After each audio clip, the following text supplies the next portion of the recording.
आप सबको भली भांति ये जानकारी है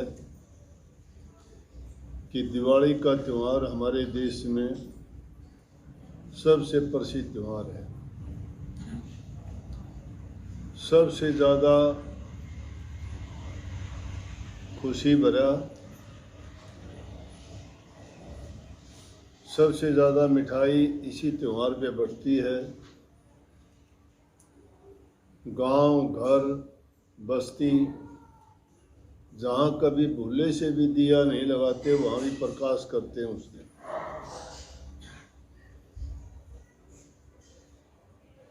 वो एक अलग बात है, दुनियादारी की बात है। हम बाहर के प्रकाश को देख के इतने प्रसन्न होते हैं। बाहर की सफाई बहुत करते हैं। खैर, उस सफाई करने के, दीप जलाने के, खुशी मनाने के मायने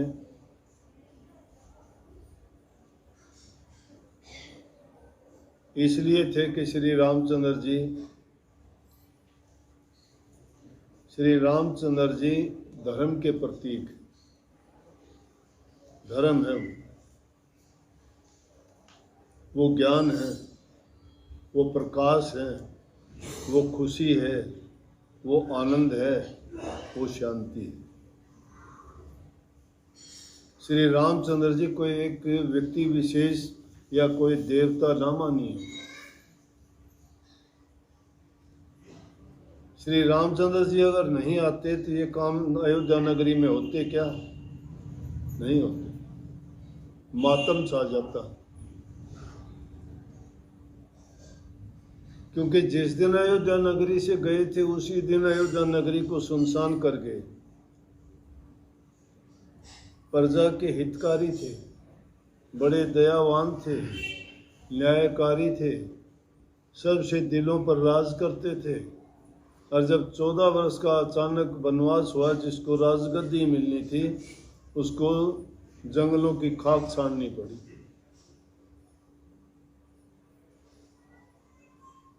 महापुरुषों ने तो बहुत अच्छी तरह से कही है कि ये सब खेल तो कर्म गति का था, लेकिन उस कर्म की रचना, उस खेल को करने के लिए श्री रामचंद्र जी ने क्या क्या रचना रची, सिर्फ कर्म गति समझाने के लिए।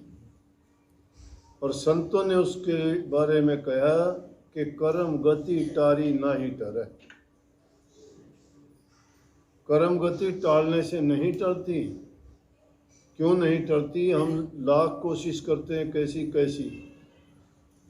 किसी चीज़ के लिए, अच्छा करने के लिए मुहूर्त देखते हैं, किसी ज्योतिषी पंडित से जाके मुहूर्त पूछते हैं, क्या क्या चीज़ों की ज़रूरत पड़ेगी, वो सारी चीज़ें मुहैया करवाते हैं। घड़ी टाइम देखते हैं और वो चीज़ फिर बाद में उसका परिणाम खराब हो जाता है। क्यों हो जाता है? जब सारी चीज़ें हमने इतनी भली भांति इतने दिन पहले तैयारी करके, सोच के और बड़े अच्छे ढंग से करने का प्रयास किया, फिर वो खराब क्यों हुई? उसको कहा कि कर्म की गति है, और वो कर्म की गति टालने से नहीं टलती। क्यों? वशिष्ठ से तो महासुर ज्ञानी नहीं हो सकते। कितनी पीढ़ियों के गुरु रहे वो। रघुकुल में कई पीढ़ियों के गुरु वशिष्ठ जी रहे, और वही वशिष्ठ जी ने लगन शोध के रखा था रामचंद्र जी को कल राज्याभिषेक होगा, लेकिन हुआ क्या? वनवास मिला। वो भी छोटा मोटा नहीं, 14 वर्ष का। तो उस कर्म गति के बारे में क्या? कर्म गति टाली ना ही टले। वशिष्ठ से महासुर ज्ञानी लिख लिख लगन धरे, सिया हरण मरण दशरथ का और बन राम।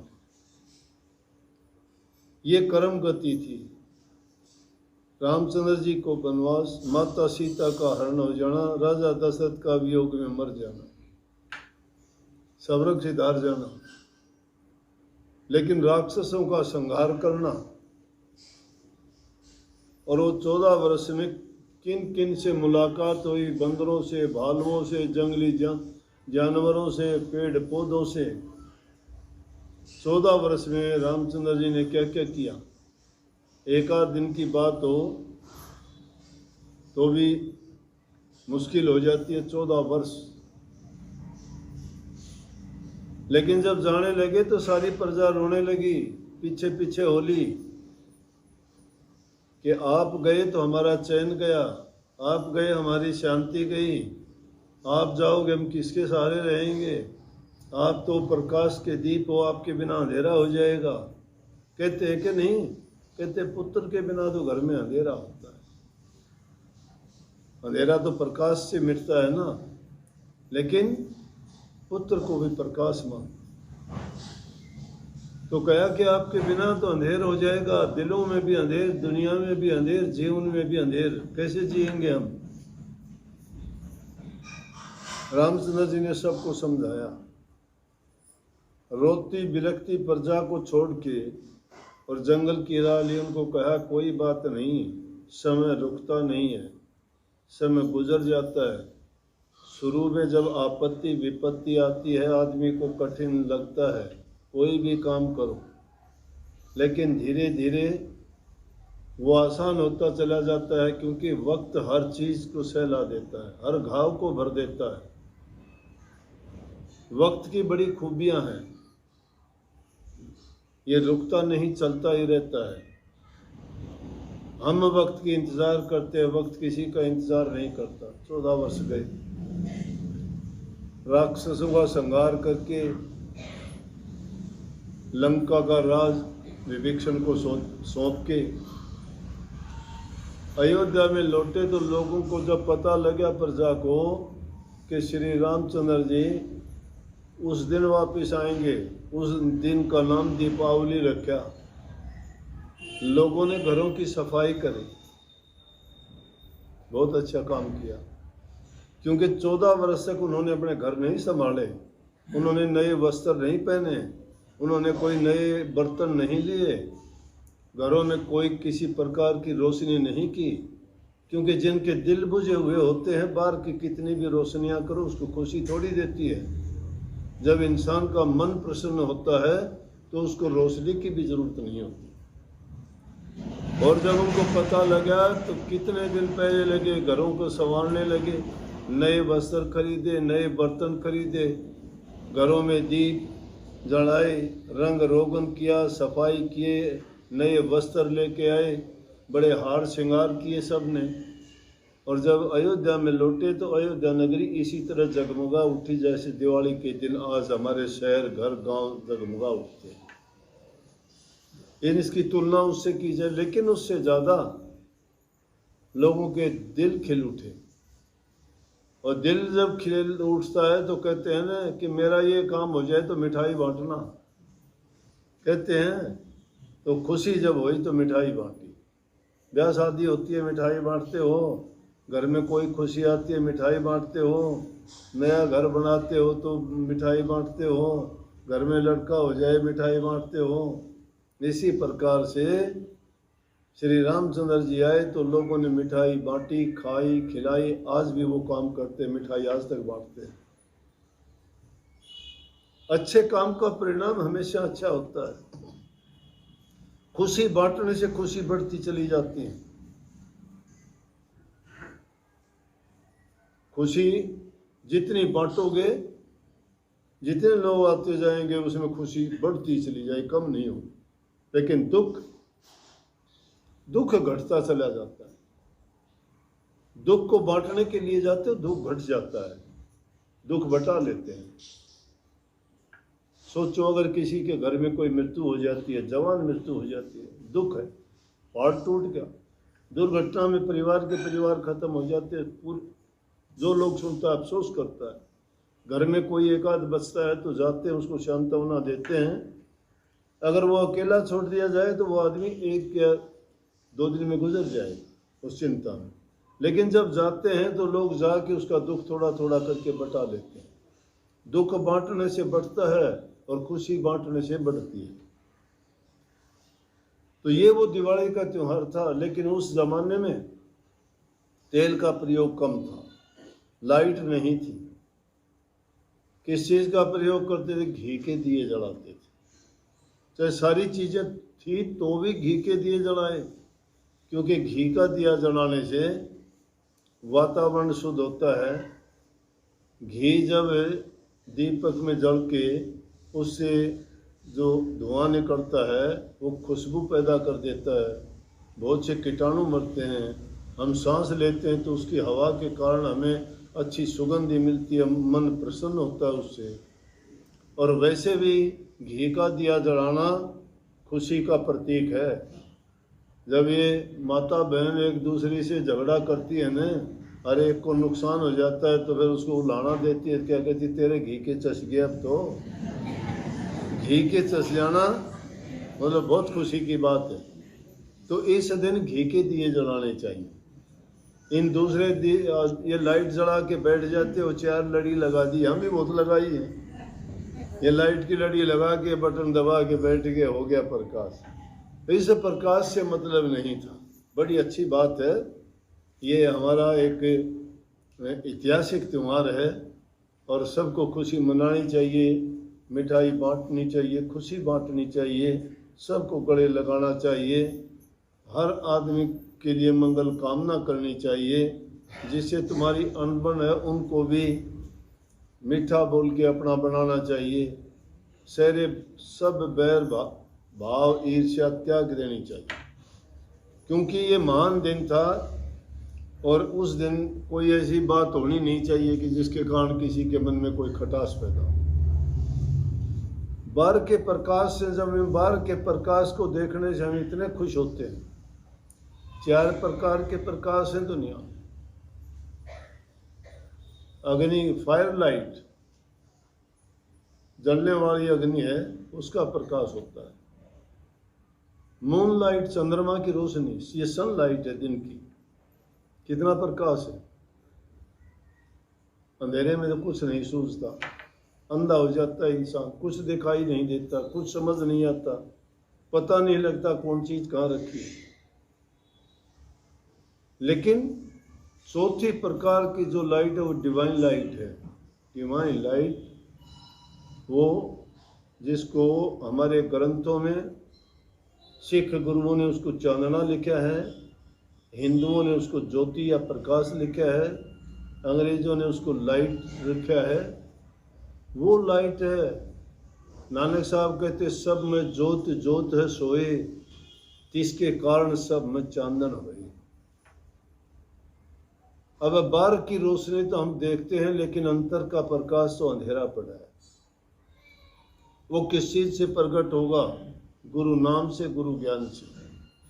सोई पड़ी है हमारी रूह, प्रकाशित है वो, लेकिन गुरु जब उस दीपक को प्रकाश देता है तो वो प्रकाशित होता है। जब तक गुरु से वो ज्ञान नहीं लेते, रास्ता नहीं मिलता। एक मकान के अंदर जाते हो जिसका ताला बंद पड़ा है, मकान तो आपको दिखाई देता है, लेकिन अंदर में प्रवेश नहीं कर पाए क्योंकि दरवाजे बंद हैं।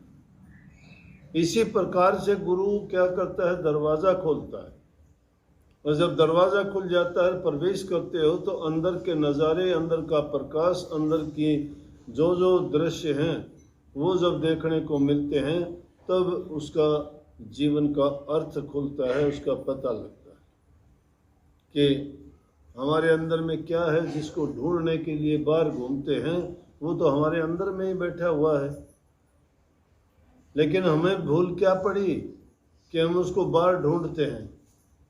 बाहर किस लिए ढूंढते हैं कि तलाश तो हमें है, लेकिन रास्ता बताने वाला नहीं मिला कि वो कहाँ मिलेगा। और बताने वाले भी मिल गए झूठे साचे, तो फिर और लोग पाखंड में फंस के रह गए। पाखंड क्या बना लिया लोगों ने? सुनी सुनाई बात, किताबों की पढ़ी बात खुद करना छोड़ दिया। वो बात सीखे और झूठ बोलना और सीखे। वो काम तो करते नहीं, झूठ और लगा लिए उन्होंने साथ में। कैसे कैसे आडंबर और नाटक देखते हैं, हैरान हो जाओगे आप लोग। अरे भक्ति करने के लिए तो ऋषि मुनि लोग एकांत में जाते थे। हम भी जब आपको दीक्षा देते हैं तो कहते हैं भाई दोनों टाइम का टाइम बनाओ, एकांत का और शांत वातावरण, एकांत की जगह में भजन करना। वो शांति तो आपको नहीं मिल सकती जो जंगलों में उन ऋषियों को मिलती थी, लेकिन वो जंगल घर में बना सकते हो आप। उसका तरीका क्या है कि कानों को बंद कर लोगे, बाहर की आवाज़ नहीं आएगी, आंखों को बंद कर लोगे, बाहर के दृश्य नज़र नहीं आएंगे, होठों को बंद कर लोगे तो आपके सांस का जो है धीमी गति धीरे धीरे करके जब नाक से आएगी तो उससे सूरत की चढ़ाई होने में आसानी होगी। लेकिन यहाँ तो सूरत के चढ़ने के भी बड़े आसान तरीके हो गए। कैसे? उनको ये नहीं पता, उनका दिमाग खराब है, उनका ये नहीं पता कि वो पागल हो गए, उनको सूरत का या ध्यान का अभ्यास का तो पता नहीं। सत्संग होता है और ड्रामे करके वहाँ कहते हैं कि मेरी सूरत चढ़ गई। आपको आवाज़ भी सुनती होगी, इतने लोग आपके आसपास बैठे हैं और उतने लोगों में बैठ के सत्संग सुनते हुए सूरत कैसे चढ़ गई तुम्हारी? ना तुम्हारे कान बंद है, ना तुम्हारी आंख बंद है, लेकिन हाँ तुमने एक बार जरूर बंद कर लिया, लोगों को मूर्ख बनाना सीख गए, झूठ और कपट सीख गए। अगर तुम्हारी सूरत चढ़ती तो एकांत में जाके घर में चढ़ाओ। सत्संग सुनने के लिए तो उसमें भी मैं बताऊं, संत मत का ज्ञान असलियत यह है कि जब भी अभ्यास करते हो तब भी तुम्हारी चेतन शक्ति काम करती है। अगर वो चेतन शक्ति काम नहीं करती तो संत बाहर आके नहीं बताते कि वो आध्यात्मिक दर्जे कहाँ कहाँ हैं और उनमें कौन सी ध्वनि है, क्या वहाँ पर नज़ारे। इसका मतलब जब अंदर में चढ़ाई करते हैं तो सूरत दो काम करती है, सूरत और नृत्य। सूरत चलने का काम करती है, नृत्य देखने का काम करती है।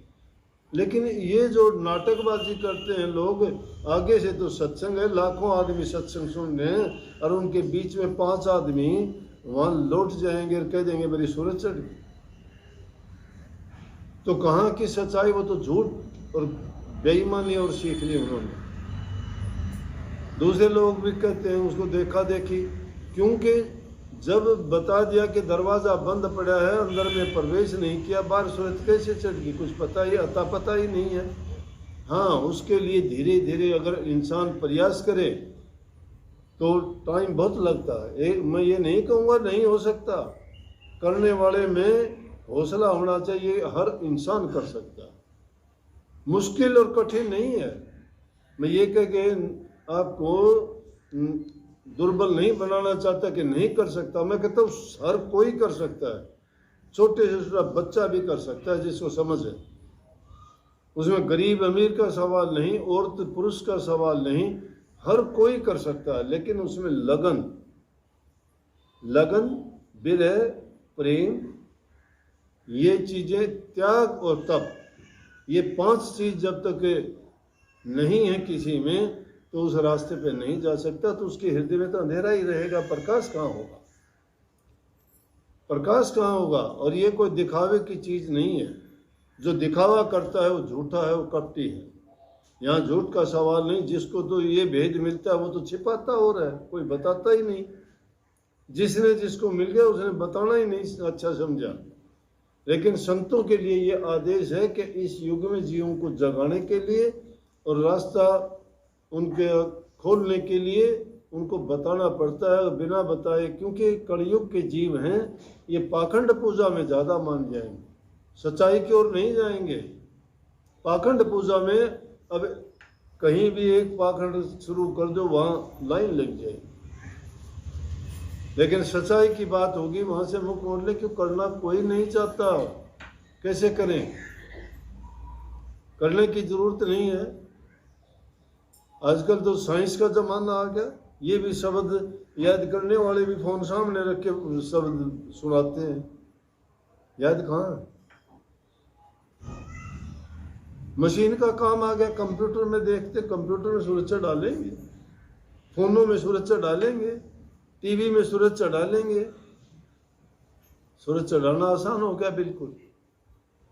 करने के बिना ये सब चीजें होती है।